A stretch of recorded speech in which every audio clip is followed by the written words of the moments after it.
Hey y'all, it's Pink Shirt Princess, and we're gonna get into this episode of Love and Marriage Huntsville, Season 6, Episode 5, called Speak Now or Forever Hold Your Peace. I know I say this every week, but is somebody gonna let me know where the fuck Destiny is? Like, I'm so serious now, because I don't ever remember hearing them saying that they officially let her go off the cast. Like, is she gonna show up later or something? Like, where is Destiny? Because this season needs a little something. It's been okay, but I could use a little more. And because also, I'd rather take Destiny over Stormy and Courtney and Tiffany and Big Lou. And where is Big Lou? Where he been at? But make sure you like, share, comment, and subscribe if you enjoy this video and you want to see more from me. So I wondered if any of y'all peeped the credits, at the beginning of the scene where they showed previous clips of Stormy walking Mel through her warehouse and stuff and saying how everything started so quickly and it built real fast and all that stuff. And how Mel is just like, like soaking this shit in. And I mentioned this a few episodes back because I told y'all that's the reason why Stormy is upset with Melody. And it's like, well, if you go on Ghost right now, all you had to do was let me know because I thought we was cool, like we haven't talked in 4 months, you know what I'm saying? And this is why I was telling you that's why Stormy is annoyed with Mel, because especially at the reunion, because Melody's always like, well, after reunions I need some time, but this girl's room was right next to you. But at the previous reunion with Destiny and TISHA, you heard everything that they was talking about, but you just couldn't go across the hall and talk to your bestie Stormy, whose ideas and shit that you use to help, prop up and boost your little 7th Avenue collection and shit. Okay, I just wondered if y'all peeped that. Even though Stormy and Courtney kind of are in it for me, it's nice seeing, these black businesses be real successful. But the scene starts with Stormy and Courtney having a meeting with their employees / family and friends, and because they just moved to a new warehouse. Stormy and Courtney mentioned that they just want to talk to the team about improvement all across the board and ask the staff if they, have any ideas on how to improve some stuff. And when they went down the line, most of the staff basically said that they just need more staff, like more employees, more people to help out, because their demand is a lot and they just need more hands. Stormy says that she sees a lot of them just, leaving stuff out all over the place and stuff and leaving it for later. And she's like, you can't really do that. You gotta keep some kind of organization. And Courtney says, just like men do, if you don't like it, then there's the door. Like, basically you can get out. And then Stormy is just like, they're backed up on orders so much, and not a lot of production has been getting done because they're kind of been shipping their stuff out late, so she has to take certain stuff out of the orders to give them something free or something extra. And she's like, well, that comes out of the business, and then that comes out of their paychecks because they're not producing enough. So she doesn't want to keep taking stuff from them, but they gotta put in more, basically, so that doesn't happen. Stormy begins to tear up, saying that she feels like she's dropped the ball and that she hasn't been at the warehouse enough. And then in her confessional, she says that she feels like she cries in every meeting because this is so passionate for her, and people not feeling the same about the business kind of hurts her as well. And then again, they ask the team if they have any suggestions on what could be done better, and everybody just pretty much says that they need more hands. They need more people in there. Now, they probably didn't pull everybody who has been working there with them, because it was only about like 6 people, 8 including Stormy and Courtney. So if this is all she's working with, then hell yeah, they need some more people. Like, what? Junior, Stormy's cousin, says that they need more people because when everyone else in the warehouse needs help, he has to stop his area to go and help them, and then his area basically ends up getting backed up. And then he says when that happens, he has to hear Stormy and Courtney complaining.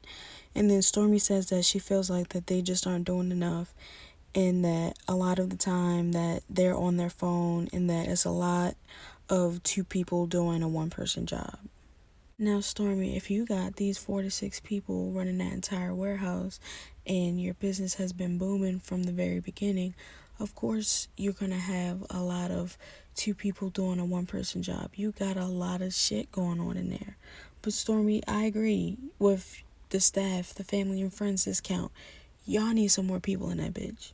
Stormy tells the staff to stop doing what's easy and do what needs to be done. And then in the confessional, Stormy says that it's hard having these conversations because it's personal and emotional, and then a lot of the people who work there are her friends and family, so she don't really want to get into it with them like that, because they're family, but this is also business. Stormy says that they're her family and that they've been there from the beginning, and that she loves them, but she can't allow them to hinder the growth of Canvas Beauty.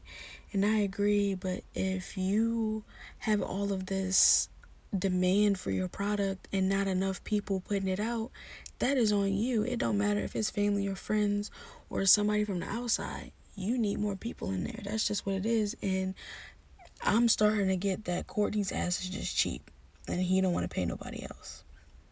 So they end the family and friends meeting, and Stormy and Courtney go sit and talk alone in their office. And Stormy says that she feels like she cries in every meeting. And Courtney says that it's nothing wrong with crying, but he probably will hold it in and wait until he got to the office. And I'm just like, okay, big, scary, strong man. You know, they don't ever want to show no emotions. But he says that he thinks that the team will produce more now. Stormy's talking to Courtney and says that the way that they're in the red production-wise isn't okay, like at all. And then in the confessional, Stormy says that she knows that they'll have to expand their workforce to fulfill the new orders that they have coming in, because she mentioned that they're going to be in grocery stores and stuff now. But the team that she has now will have to pull their weight, and if not, she'll have to make some changes. I'm not gonna lie, this is reminding me of when I used to work at a retail store, because it was only like 4 or 5 of us on the entire schedule, not just at a time on each shift, but just completely across the whole store. Only 4 or 5 of us at a time, and they were always trying to basically tell us that we got to do more, when we were the busiest retail store on that block. We opened up the latest, and there was never any time for us to actually get some stocking done because it was way too busy. But see, Stormy and Courtney, this is a business where things get shipped out. I was at a retail store. And for her staff, her family and friends, they're basically just like, they burnt out at this point. Y'all trying to tell us that we need to do this and do that and go overboard. Well, we need more hands. We need more people. There's too much demand. You have to supply that. They can't break their backs to do so much. And I mean, I get what they're saying about them being on the phone and stuff. You know, obviously you're not supposed to do that. But if I'm exhausted, I need a break. And I'm going to be on my phone if I can't get up and go on a break. This shit sound like Amazon. Oh my goodness. Stormy says that she had to cuss Junior out the other day because he basically just wasn't doing nothing or wasn't listening to her or something like that. And then Courtney says that, you know, they have tried to make it easier for their friends and family to work there. And then Courtney says that he's at the point where he'll just start letting people go if they can't get the job done. And Stormy just kind of looking like, damn, I know exactly who you're talking about. And you'll see later on what happens, but before that even occurred, I sensed the tension between Big Courtney and Junior. I sensed it because it's like, I don't know how to explain it, but you can just tell when it's like a pissing contest low-key. Like, Junior's a grown man, Courtney's a grown man, but Junior probably is like, even though you my boss, you know, you still ain't nothing but my cousin's husband, you know what I'm saying? So you can't really tell me nothing. And Courtney's just kind of like, you know, I can because I am your boss and your cousin's husband, so I can do whatever the fuck I want. I felt that tension, though, from the jump. So the next scene is of Mel sitting down with her whole management team so they can get into what she has planned for 2023. And then in the confessional, Melody says that she's considering joining TISHA and Marceau's Black Business Expo, but she thinks that people don't really understand how much she has on her plate and how much she has going on. And so she has to speak with her team so they can plan, like, if basically this is even in her schedule for her to do. In my opinion, this felt like a filler scene because I felt like Mel just wanted everybody to know how much she really got going on. Because the one lady was like, yeah, because I've been talking to my contacts in Milan and stuff, and I want you to go to their fashion week. And she's just so dramatic, like, fashion week? What? Like, girl, shut up. You know y'all already talked about this before y'all sat down and filmed this shit. They already sent out a memo and all this stuff. You just trying to show how busy you are. And if you're so busy, Melody Holt, then can you get off the show, please? But then everybody would be like, whoa, the show ain't the show without her. Alright, well, in Love and Marriage Huntsville and give me Scott's spinoff show. I definitely watch that because I want to see Miss Wanda. Shit. I'm tired of seeing this dry ass stuff with Melody and Marcel. Real shit. Melody says in her confessional that when you're on a mission and purpose in life, it feels good that God puts people in your life to help you. And she's just thankful for her entire team for helping her out to get where she is and stuff. And then they do like a huge group selfie. Like, do y'all usually do group selfies, or are you just doing this for the camera? Like, oh my goodness. So Melody sits down with her manager alone, and her manager asks her how she's doing mentally because she knows that they've just given Mel a lot to do and put a lot on her plate.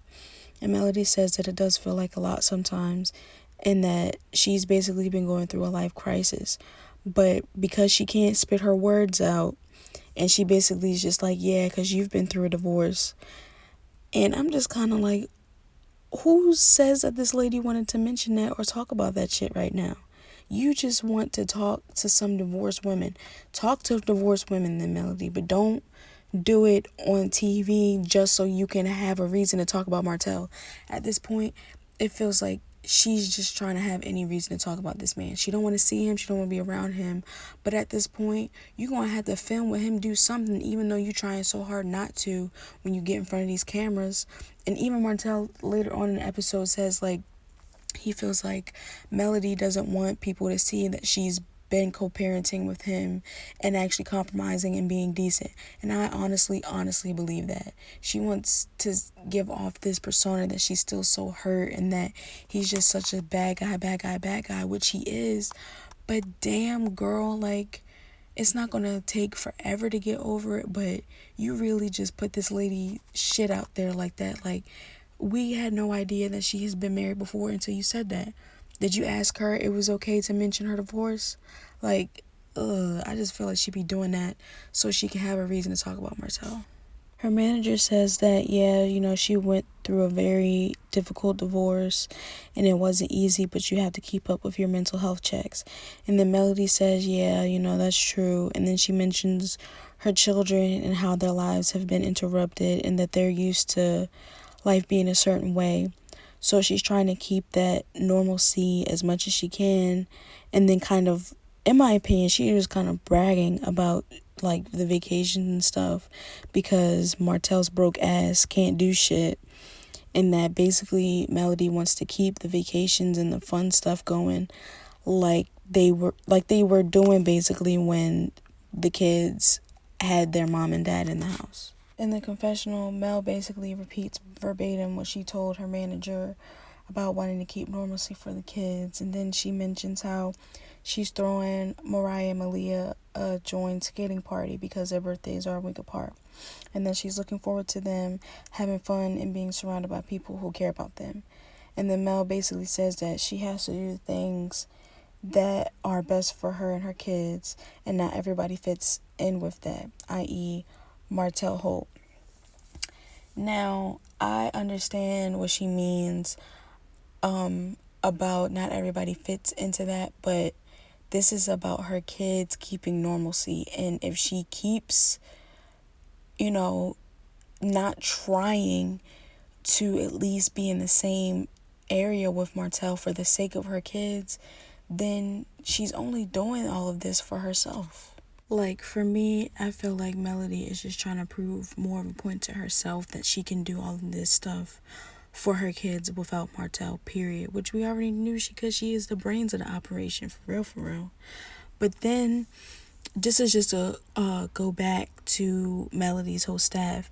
No wonder she got to ask to pay, if people are going to pay per post, because she got hella heads on her payroll. It's costing money just for her to be breathing in these rooms damn near. She got too many people that she got to pay. No wonder she like, well, I can't really sit for this engagement unless I'm being paid, because she got hella people under her. Like, golly, girl, you got a whole damn entourage. You not Beyonce, Beyonce. So now we're getting into my favorite part of the episode with Miss Boss Lady Letitia Scott. And everybody knows about Slutty Vegan. Even if you ain't never had it before, everybody knows about Slutty Vegan. So I'm just real proud and excited for TISHA to even, be in contact with this lady. You know what I'm saying? To allow her to come to her business just so she can scope the place out. Like, this is huge. And look at how TISHA got Marceau that hotel deal in the first season when she was trying to start getting her brokerage license and all of that stuff. And now they possibly could partner with Slutty Vegan. That is huge, huge, huge. And I'd be so happy and proud of them. But that's all Letitia Scott. That Marceau ain't got shit to do with that. And I don't be hyping TISHA up just because I want that black chocolate in a bottle, even though, TISHA, if you're listening, girl, I do still want some. But I'm hyping her up because she really, really deserves it. And in the future, I'm going to try and do a video about, like, some 5 characteristics or 5 things that I feel like each person on the cast has grown with, or if they haven't grown. But I feel like Letitia has just glowed up so much, and I'm just so proud and happy for her. But let's get into the scene. My bad, y'all. TISHA, if you really are listening, girl, I am over 21, so I'm just manifesting it. Amen. So the scene opens up with a whole bunch of people in a parking lot, and you see Marceau walking through. And then the confessional, TISHA and Marceau say that they are hosting Slutty Vegan at Black to help support Black businesses in North Huntsville. TISHA says that they'll be meeting with the sales director, Joy, about starting a business up there. So Marceau, with his little corny self, was like, who knew putting something slutty in your parking lot would bring all these people out? And TISHA was like, And I'm only laughing because she responded like, well, ain't that a word? Because it was a lot of people out there. I'm not going to lie. And I'm not even from the South, but I've heard about Slutty Vegan and I want to try it. So if they ever brought one up to where I'm at, I want to try it too. Like, hell yeah, Slutty Vegan is so popular, especially because it's like a pop-up truck, so you want to get it while it's there, definitely. So TISHA walks inside of Black with Joy, the CEO of Slutty Vegan, to sit and meet down with Marceau, and everybody exchanges the pleasantries and stuff like that. So TISHA catches Marceau up on the conversation that she and Joy were having and says that Joy just told her that this was a pretty nice turnout that they had, and that TISHA asked Joy if, their turnouts are usually like this. Joy begins to explain that they go all across the U.S. and to the places that they haven't gone to, like Huntsville, and they usually get a pretty decent crowd. And TISHA says that she's excited to hear that, especially because they had the event at their establishment. Like, obviously, because that brings people over who haven't even been to Black. And it's like, okay, so we can get some Slutty Vegan and we can get some cigars and some champagne and stuff. That's cool. And people forget that this show started off being about Black businesses prospering and stuff. And then it turned into a whole bunch of baby mama drama. But it's nice to get a refreshing, reminder of that, because this is where the show initially started from, and then it just turned into a whole bunch of messiness. But they are still trying to incorporate that because, TISHA and Marceau, they have been glowing up for real. Like, from how they talk, Scolt has always been doing good, and then now, Black is doing real good. So all they need to do is get that Scott manner straight, and then we're gonna be cool. TISHA begins to explain that Huntsville has been prospering a lot in the last few years, and then she mentions that she is a realtor broker and that Marceau is a commercial contractor. And I'm like, I know that's right, plugging in your credentials and stuff. And she explains that they would love to look at some kind of partnership if Slutty Vegan were, to expand to Huntsville. And by the looks of the crowd outside, it looks like they definitely could. Definitely should expand to Huntsville and right there by Black Cigar Lounge or somewhere close by. But Joy says that they do those tours to gauge the market. So basically, let's get them slutified. I guess that's their little, term. And TISHA says, slutified. And Marceau's ugly ass in the back is like, yeah. Like, oh my gosh, y'all so corny. But it works. You know what I'm saying? It works. In the confessional, TISHA says that it would be amazing to have a Slutty Vegan down there in Huntsville because there is a demand for it, and she thinks that their numbers would do amazing there, and that she wants to continue the vibe that they have going on. And then TISHA tells Marceau that she feels like that they're going to do something with Slutty Vegan in the future, and to mark her words. Marceau says he loved to be the builder on the project, and TISHA says she loved to be the broker to help her find her location in Huntsville. And then here comes Kimmy and Maurice. So Kimmy and Maurice and TISHA and Marceau say their hellos and stuff like that. And then Maurice and Kimmy mention how they can't wait to try their food and such. And then TISHA was like, they just sat down and met with Joy. And then Kimmy and Maurice's food comes out. And TISHA's like, oh, is that my food? And Maurice says that they just got everything. They got one of everything. And them talking about this food is making me hungry for real. But if a Slutty Vegan came up to where I was at, I would have got one of everything too. Cause shit, I don't know if they ever gonna come back or if I'm gonna ever go to one. So they dig into the food, and TISHA and Marceau mention how the vegan fries are good, and everybody kind of chuckles. And then they ask what food Maurice got. Maurice says he got the sloppy toppy. And TISHA was like,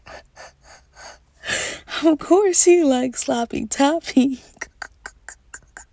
And then the music in the back went kind of like the little piercing sound, like, uh-oh. And I'm just kind of like, yikes. And then she's like, you're a Scott man, basically. And Kimmy's just looking a little uncomfortable because that was out of nowhere. TISHA like, what? I don't even know what to say. Maurice asked Marceau if he's sticking to his meal plan, and Marceau is basically like, hell no. And Maurice is like, he thought Martel had Marceau on a whole meal deal. And Marceau says he doesn't have a meal plan like that. He says all he's doing is working out and not drinking. And everybody's just kind of like, oh, okay, shocked in a good way. And TISHA says that he's been looking good not doing that. And even Kimmy looked like, not drinking, like, because, Marcel liked to drink. Because y'all know Kimmy, and she gets straight to the shit. She said, well, speaking of Martel, how y'all think that meeting went? And then Marceau says that, it went better than he expected. And Kimmy was like, well, what did you expect?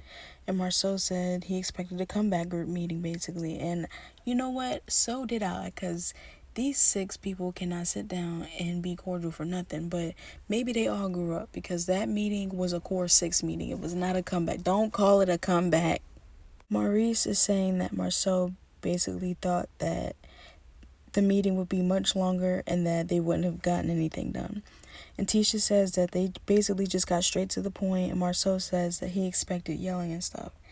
And TISHA says that it was so much baggage with the comeback group, and that they just needed a new face. And Maurice was like, oh yeah, so just a rebrand.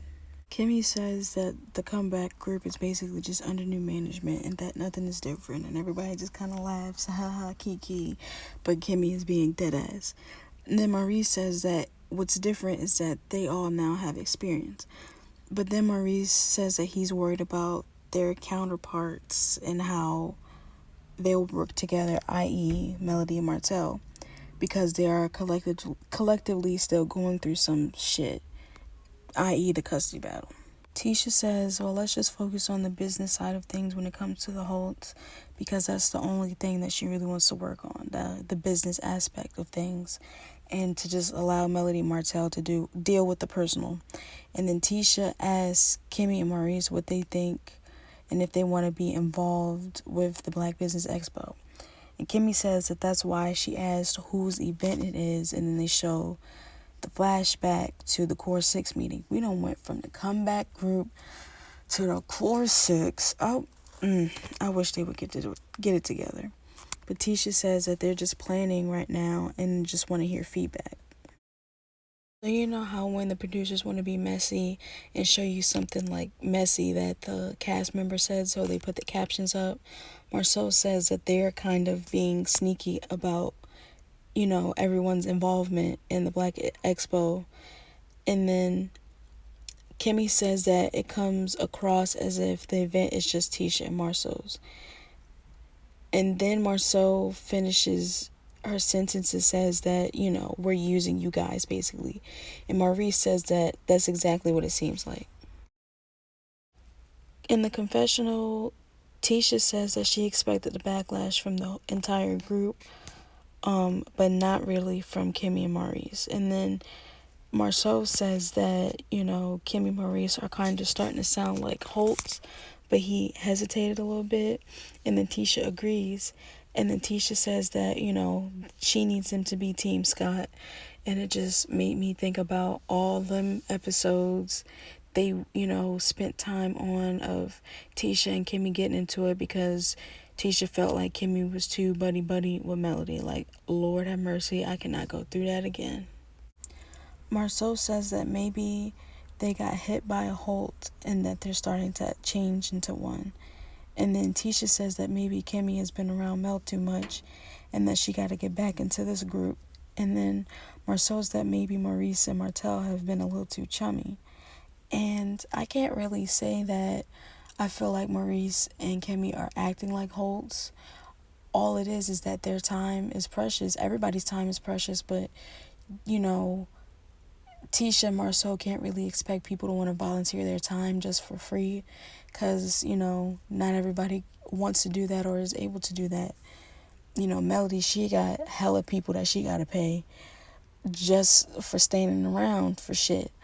But I understand where Kimmy's coming from, especially from her journey. Like, her time is precious. Everybody's time is precious, but, they just need to be clear on, is this a volunteer thing or are we getting paid? Kimmy says that when you want people to work and help you out, you leave room for questions of will there be compensation. And then she says, especially when you're asking for people's time when they're on a different level. Now that sounds like something that Melody would say. But hey, I get it. They're all on different levels, and that's what TISHA says. But all they're trying to do is to share their knowledge with North Huntsville.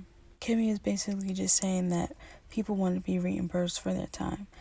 But you could tell that when Kimmy mentioned the whole different levels thing, that kind of pissed TISHA off a little bit, because I could tell by her face, because TISHA's like, we're all on different levels. And again, that kind of made me feel like, well, y'all not doing what we doing.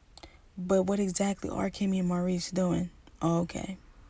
In the confessional with Kimmy and Maurice, Kimmy says that she likes the idea of the Black Business Expo and all of that, but she has a lot going on right now, so she has a lot of questions and doesn't know what they are looking for in regards of the project, and that she feels like that they lean too much on community just willing to volunteer their time to help them with this endeavor.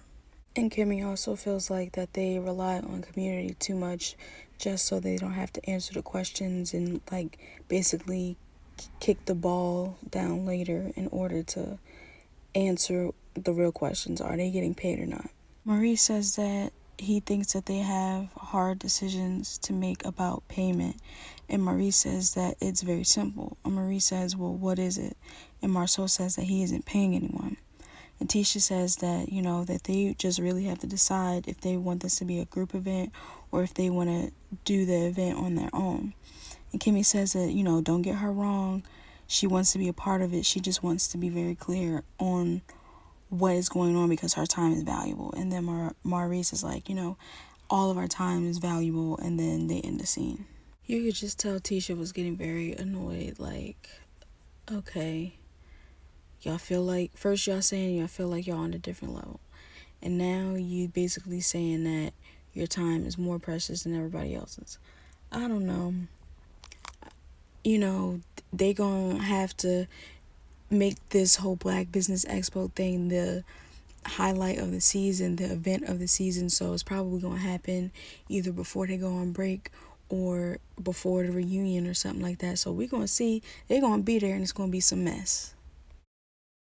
So we get into a scene with Martell sitting down with Marceau, like good old college buddies, just sitting there, studying and stuff. And Martell asks Marceau what he wants to look like in his workout journey, basically. And Martell says, don't pull a picture out of him. Basically saying, don't try and be like me now. Like, boy,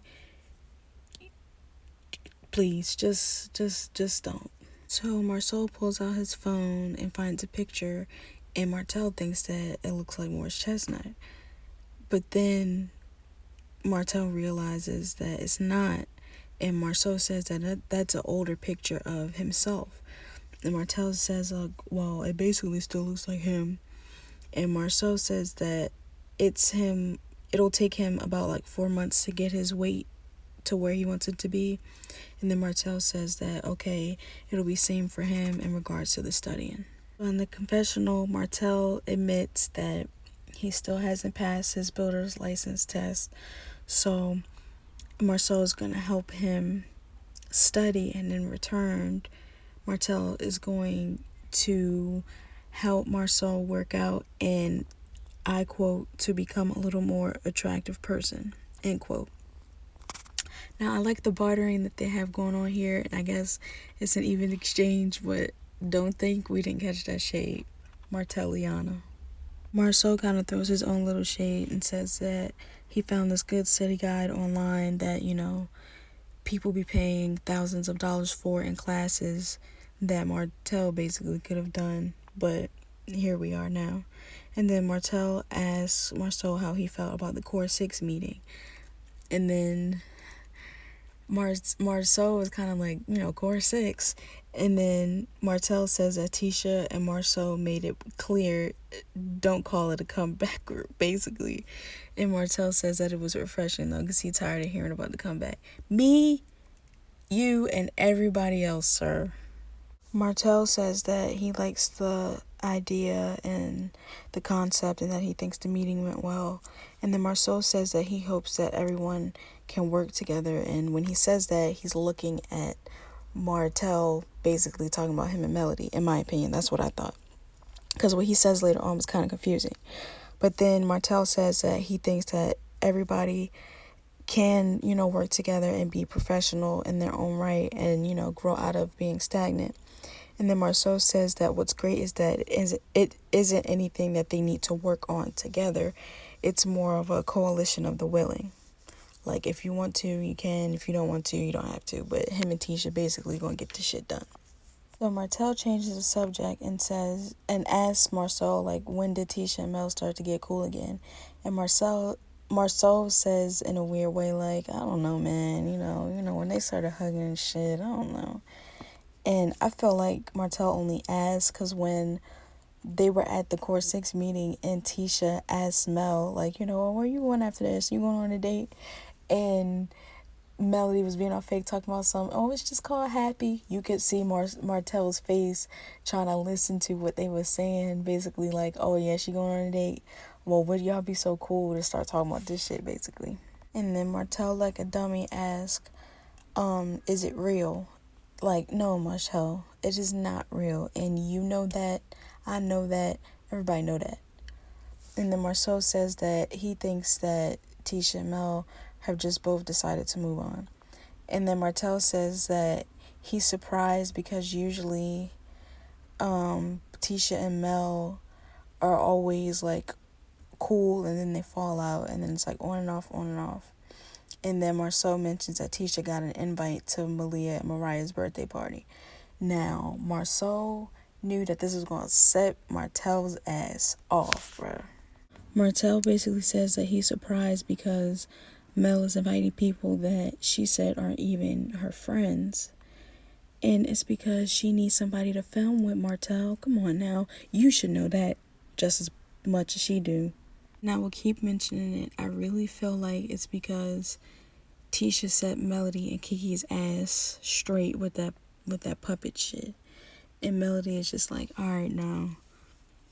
Maybe TISHA's not the one to mess with. Yep. Now start being bitchy to Stormy, but leave TISHA out of it. She already know how to handle your ass.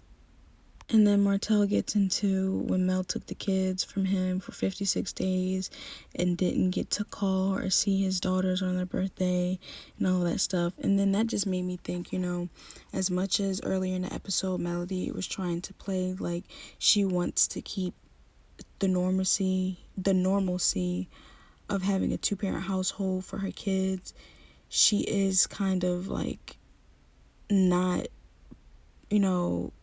doing what she's saying she's doing. She's not taking her own advice.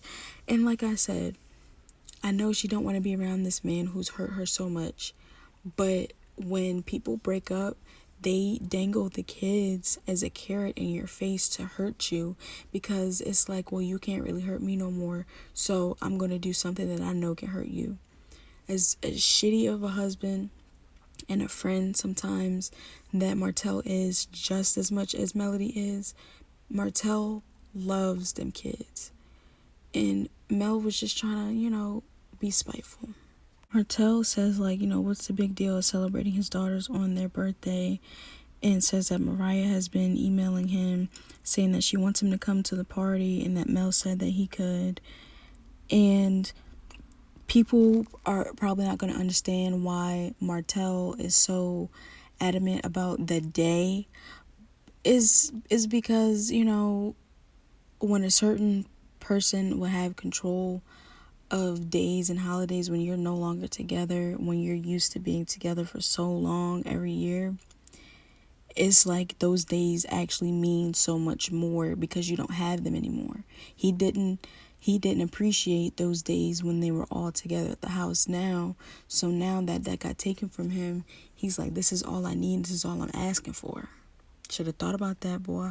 So Marceau is basically like, well, what the hell is the problem? Like, why are y'all still going through this? And Martell says that Melody doesn't want people to know or see her compromising or co-parenting or working with Martell.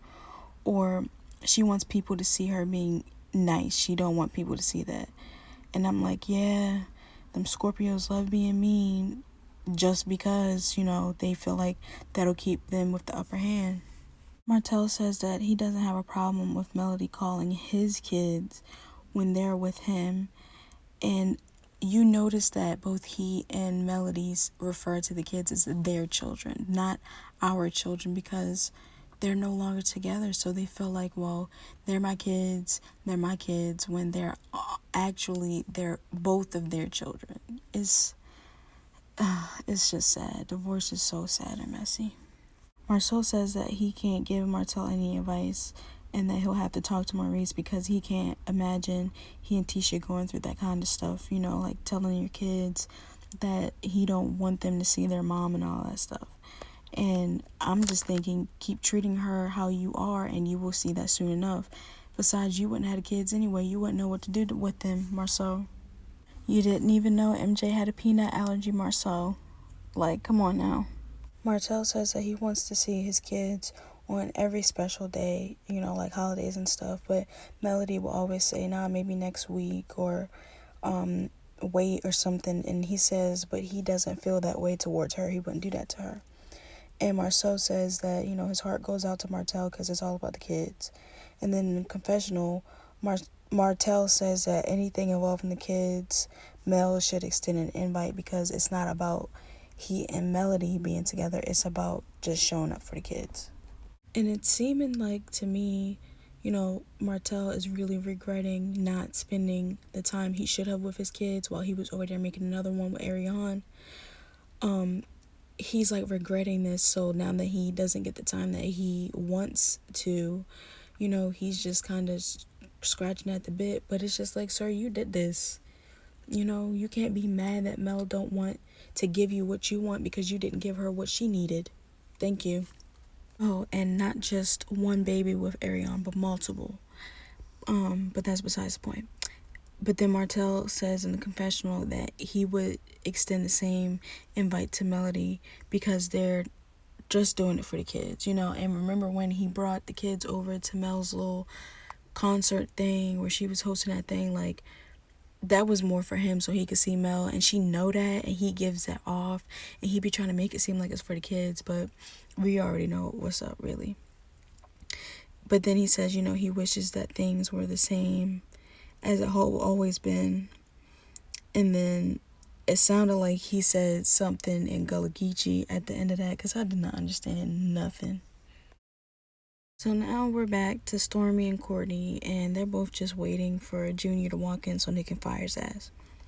In the confessional, Stormy says that she and Courtney worked hard on Canvas and it grew overnight, and that, all of her emotions are real connected to it and it's very personal to her, but the friends and family side of the business isn't going the way that she was hoping. So then they show a clip of Stormy and Courtney talking about Junior and how Stormy says that Junior used to be happy to be there and he basically just isn't now, and he's coming in late and stuff, and that he just isn't happy. And Courtney says that he just might be tired of working for his cousin. And then Junior finally comes in and Stormy heads to another room so they can talk. I'm going to rush through this scene because it was very dry in my opinion, and I don't really care for Stormy and Courtney. But basically, Stormy says that, it's been weird in a warehouse and she doesn't like the energy. And then Courtney comes in with his chair, and then Stormy says that it feels weird, and Junior asks why. Because before they went to go sit down, Courtney said that, when Junior come in, he going to leave them be. He wasn't even going to come in the room. But now that Courtney did come in, the tension is weird. And Courtney basically saying that Junior don't do shit, and Junior was just basically like, well, how you know that? And Stormy says that she gotta fire him, and Junior says that it's all good, basically, but it's not. And then they do their hugs or whatever, and then Junior was like, wait till I basically tell everybody that you done fired your cousin, or that you done let your big husband fire your cousin. And then they end the scene. I'm sorry, I know that was rushed, but I could not care for this right now. So now we get into the meat of the episode. And I'm just going to say this real quick. I need Melody Cherie Holt to stop acting like every party she throws is literally so exclusive and so private. First, she got TISHA escorted out of that other little event.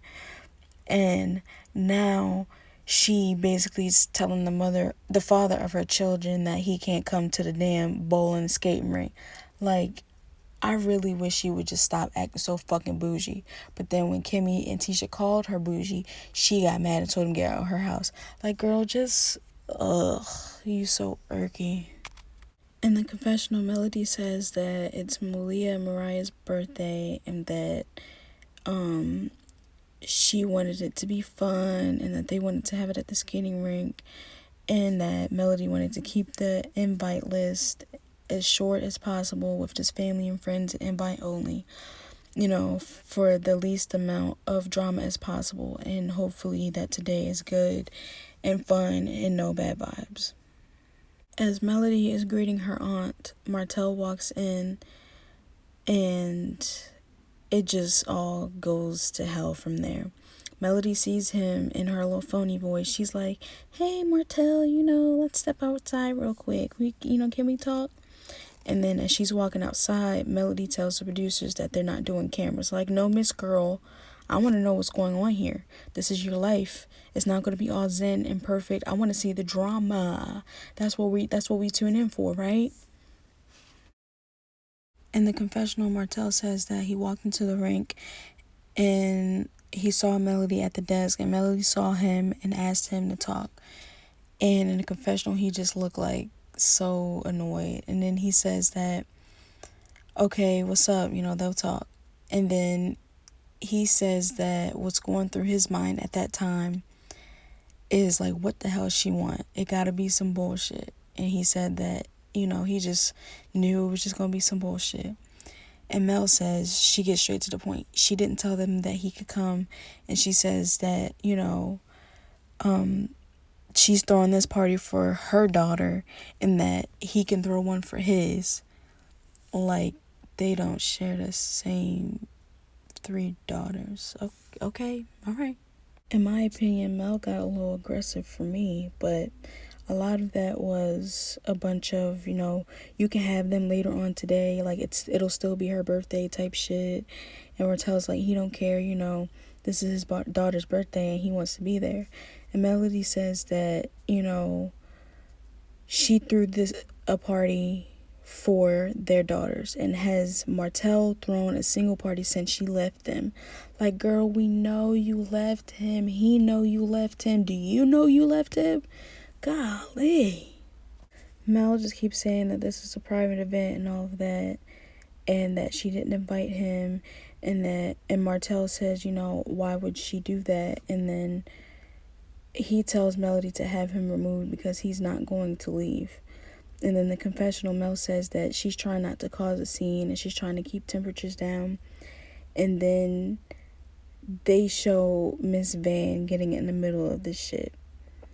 And she's saying that she's trying to calm down everybody, and that, she's trying to get Martell out as quietly as possible. That's what Mel says. I need Miss Van to just move. She act like she want to get her ass hit. Don't they know that Martell don't know how to control his anger, and she's always in the middle of it? Now, I get it. That's Melody's mom. She's going to be there to protect her. But if Miss Van ain't going to get on the show to talk about her and Freaky Deaky Mark, then I don't need to see her no more. Thanks. As much as y'all talked about Miss Wanda, at least she gave us something to watch and talk about. Shit. Melody trying to get all, terminological and stuff, and talk about the whole even year and odd year shit, and how everybody in that county, black, white, Asian, all this, have to abide to the even year, odd year stuff. And Melody says that Martell got his invite to the party last year, but he didn't show up because Martell says that Melody just keeps not inviting him. And Martell says that he didn't get an invite. And then Van was like, yes, you did. And then Martell says Van basically shut the fuck up and stop. And, because she not in this. And then Van tells him that he needs to step back. Martell says, no, you need to step back. You ain't in this either, to somebody else. I think it was Melody's aunt that she had hugged when, Martell had walked in. And I'm just like, Martell is 75% muscle. If y'all don't back up and give that man some space.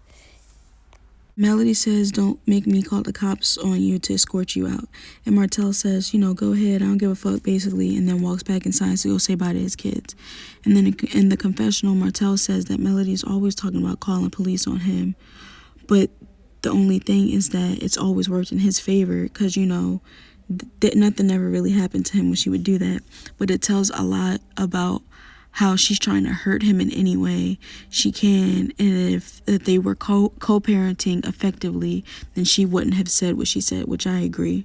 She always ready to just, call the law to seem like, you yellow bone bitches. Sometimes y'all get me. In the confessional, Melody says that Martell was pushing her and didn't care when she talked about, calling the police or whatever. And then she says that she just wishes that Martell would throw parties on his own time or whatever for his kids. And then she says, but now that he left, she can breathe, and she can worry about enjoying the party for the people who were invited there. Like, that man is lonely, and she wouldn't even let him see his kids. Now, he did it to himself. You know what I'm saying? Like, he was out here making other babies with Ariane. He wasn't worried about the kids before, but that man is really starting to regret it now. You can just tell. And she doing everything she can to keep that shit going, in my opinion. So they show a little sequence of Melody skating with her kids and stuff. It's all cute and all that. And then they show Melody skating up to where TISHA and Kiki are sitting and asking why they're not skating and stuff. And Kiki says that she wants to, and, she asked TISHA if she was going to, but TISHA says that she's busy. She got some stuff to do later. And Kiki says that, she busy too, but she was just going to party for a little bit. And then TISHA says that Kiki said she was surprised to see her here, so she was just going to give her the rundown, or, how she was invited. Then they show a clip from the last episode with TISHA, Mel, and Kimmy at that stage dad sit down so Kimmy can find out if they're cool or not, and if it's okay for her to be cool with Mel too. You already know what the fuck that was. But in the confessional, Melody says that she's glad Kimmy brought her and TISHA together, and even though they aren't looking for a perfect situation, that they can still agree to be adults and move forward and be positive in the present. Kiki says that she had no idea that TISHA was coming, so when she saw her, she was genuinely surprised. And Kiki, as basically did Mel, set them up for a coming to Jesus moment. And Mel hopped right on that shit, because she was just like, yeah, because did y'all ever have y'all coming to Jesus moment? Because everything that happened at the spa was a lot. And then TISHA's daughter comes over, asks about her purse and stuff. And then Mel gets back to the conversation and was just like, yeah, because it got heated in there. Kiki says that they did get to discuss some things that were bothering them, that they wanted to get off their chest at the spa, and then, get to talk about stuff that they hadn't had a chance to. And then she mentions the stuff with Tiffany and how that didn't really go as she had planned, and that she still feels some kind of way, but that she'll talk to Tiffany about that on her own time. But then Kiki mentions Mel's tea that TISHA was telling her about. And then Melody mentions that, she invited TISHA and Kimmy when, they all sat down for that fake-ass meeting. When Mel mentioned that she invited TISHA and Kimmy, TISHA didn't really look up at Kiki. I feel like TISHA not really here for Kiki right now. But then TISHA mentions respectful communication. And then Melody asks Kiki if she wants to come. And she says yes, she'd love to come and all of that stuff. I guess Mel could kind of feel some of the tension, but she's like, yeah, she's going to bring a communication specialist, and they'll have tea and all that stuff, and they'll dress up, and she has to order their outfits and all that stuff. And Kiki says, well, in order to have respectful communication, you have to feel 100% respected, and says that she ain't feeling that with the Tiffany situation. And Melody says that sometimes not talking is the best communication. Like, girl, what the fuck, whatever. And TISHA says they're not going to be spilling tea, they're just going to be sipping tea. And Melody's like, yeah, the tea of the Lord. A little corny ass. But then in the confessional, Melody says that the party was a success, and, it was nice and fun. And then they sung the B-Day song, and that was the end of the episode. And then they show the credits for next week's episode, which I hope is going to be this damn tea party, because I want to see Stormy's mom get into Melody's butt. But that's it. Thank you for sitting and watching this. If you made it all the way to the end, please make sure you like, share, comment, and subscribe, and I'll see you in the next one.